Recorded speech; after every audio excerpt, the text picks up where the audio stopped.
Selamat pagi Bapak Ibu yang kekasih di dalam Tuhan Yesus Kristus.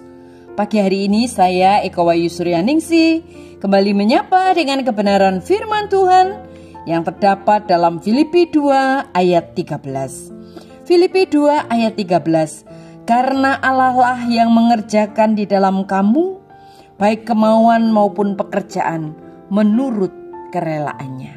Amin.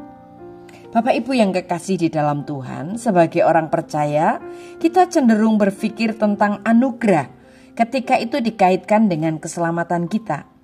Namun anugerah itu lebih dari sekedar bagaimana kita datang kepada Kristus. Seluruh perjalanan kekristenan kita harus didorong oleh anugerah Allah.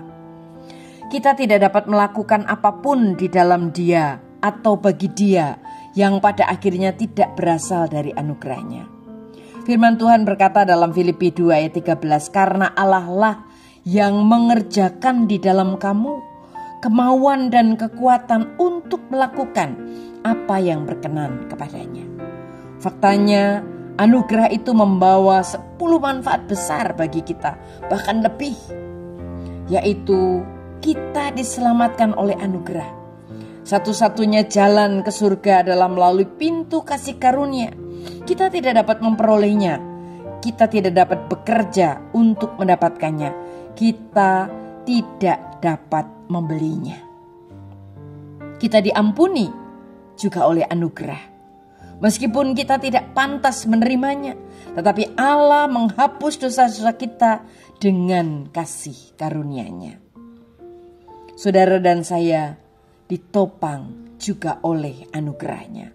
Allah tidak akan pernah meminta kita untuk melakukan apapun yang tidak Ia berikan kepada kita. Kemampuan dan kekuatan untuk melakukannya.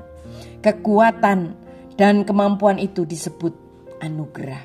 Filipi pasal 2 ayat 13. Saudara dan saya disembuhkan oleh sakit penyakit, itu juga anugerah. Tuhan menyembuhkan hati kita yang hancur dan membalut luka-luka kita, meskipun kita tidak pantas menerimanya. Kita dibebaskan juga oleh karena anugerah. Hubungan kita dengan Yesus bukanlah sekumpulan tugas yang harus dilakukan. Sebaliknya, ini adalah tentang beristirahat dalam apa yang telah Tuhan lakukan. Jika kehidupan kekristenan kita bukan kehidupan yang beristirahat dalam Kristus, kita sedang bergerak menuju kepada legalisme. Bapak Ibu yang kekasih di dalam Tuhan, kita ingat kasih karunia Allah itu nyata dan berkuasa dalam hidup kita.